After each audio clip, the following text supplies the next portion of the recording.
సుక్కీలు చేస్తాం. సుక్కీలకి పచ్చనిపప్పు నైట్ నానబెట్టేసుకొని ఇది కొంచెం ఉడకబెట్టాక పానీలో వేసి లేకపోతే కుక్కర్లోనే కలిపేసాను. వేసి బెల్లం వేసి కొంచెం నెయ్యి వేసి ఇలాచి వేసి కలుపుకోవాలి గట్టిగా అయిందాక. తర్వాత మినపప్పు కూడా నిన్న నానబెట్టుకొని ఇది మిక్సీ వేసాం మెత్తగా ఇట్లాగా. దీని లోపల దాన్ని బౌల్ లాగా చేసి పెడతాం. అన్ని స్టెప్ బై స్టెప్ ప్రాసెస్. ఇది కొంచెం లెంగ్తీ, అందుకని ఏంటంటే కొన్నిసార్లు ముందు రోజే చేసుకుని బాల్స్ చేసేసి ఫ్రిడ్జ్ లో పెట్టేసుకోవచ్చు.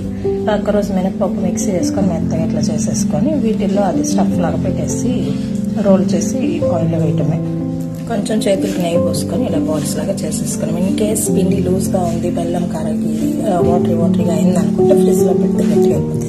ఈ బ్యాటర్ వచ్చేసి మన బోండాలకు వేసుకుంటాం కదా, అలా చేసుకోవాలి. ఇదైనా తీసుకోవచ్చు, ఒట్టి మినపప్పు తీసుకోవచ్చు, లేకపోతే దోశ పిండి అయినా తీసుకోవచ్చు. ఇలా పిండిలో రోల్ చేసేసుకొని ఆయిల్ వేసుకోవాలి. సుక్కీలు రెడీ అయిపోతున్నాయి. చడా మన సుక్కీలు రెడీ అయిపోయి. సో ఈ హాఫ్ ఇలా కట్ చేసుకొని నెయ్యి వేసుకొని తింటే సూపర్ ఉంటుంది అంటారు. నేను ఎప్పుడు నెయ్యి వేసి ట్రై చేయాలి. Of course I love ghee so much. చూద్దాం.